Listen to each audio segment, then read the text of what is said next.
CPIM അഖിലേന്ത്യാ general secretary MA ബേബിക്ക് ചായ സൽക്കാരമൊരുക്കി വയനാട് ടൗൺഷിപ്പിലെ കുടുംബാംഗങ്ങൾ. ആതിഥേയത്വത്തിന്റെ ഊഷ്മളതയിൽ സങ്കടങ്ങളും സന്തോഷവും പങ്കുവച്ച് MA ബേബി ടൗൺഷിപ്പ് കണ്ട് മടങ്ങി. CPIM അഖിലേന്ത്യാ general secretary MA Baby township സന്ദർശിക്കുകയാണ്. ടൗൺഷിപ്പ് സന്ദർശിക്കുമ്പോൾ മറ്റൊരു പ്രത്യേകത കൂടിയുണ്ട്. ടൗൺഷിപ്പിലെ ആദ്യ ചായ സൽക്കാരം ഏറ്റുവാങ്ങുന്ന അതിഥി കൂടി ആയി മാറുകയാണ് MA ബേബി. ടൗൺഷിപ്പിൽ നടക്കുന്ന ഏറ്റവും സന്തോഷകരമായ നിമിഷങ്ങളിലൂടെയാണ് കടന്നുപോകുന്നത്.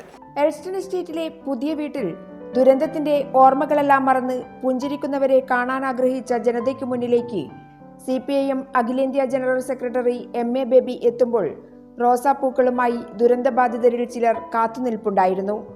ആ വീട്ടിലെ വിരുന്നുകാരന് ഒരു കുഞ്ഞു ചായ സൽക്കാരം നൽകാൻ അവർ മറന്നില്ല. അതൊരു ജീവിതത്തിന്റെ ചിട്ടവട്ടങ്ങളിലേക്കുള്ള ഒരു തുടക്കം കൂടിയാണ്. MA ബേബിക്കും അതൊരു ഊഷ്മള അനുഭവമായിരുന്നു. അത് മഹാദുരന്തത്തിൻ്റെ യാതനകൾക്കും നഷ്ടങ്ങൾക്കും ഇടയിൽ നിന്ന് വളരെ ഊഷ്മളമായ ജീവിതത്തിലേക്ക് മനുഷ്യർ ഒരുമിച്ച് നിന്നാൽ മുന്നോട്ട് പോകാൻ കഴിയും എന്നുള്ള വലിയൊരു പാഠമാണ്, സന്ദേശമാണ് ഇവിടുത്തെ ഉരുൾപൊട്ടൽ ദുരന്തവും അന്ന് നമുക്കുണ്ടായിട്ടുള്ള നഷ്ടങ്ങളും അതിനെല്ലാം മറികടന്നുകൊണ്ട് ജീവിതം തിരിച്ചു പിടിക്കാൻ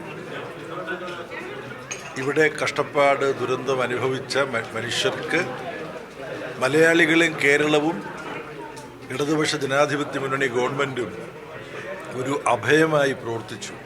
സന്തോഷം വാക്കുകളിൽ നിറച്ച് അനുഭവങ്ങൾ പങ്കുവച്ചാണ് അവർ പിരിഞ്ഞത്.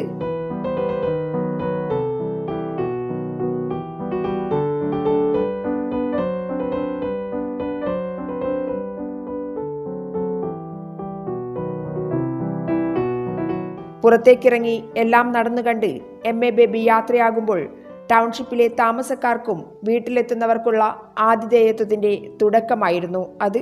ക്യാമറാമാൻ അനിൽ കല്യാശ്ശേരിക്കൊപ്പം ടൗൺഷിപ്പിൽ നിന്നും PV ജോഷില.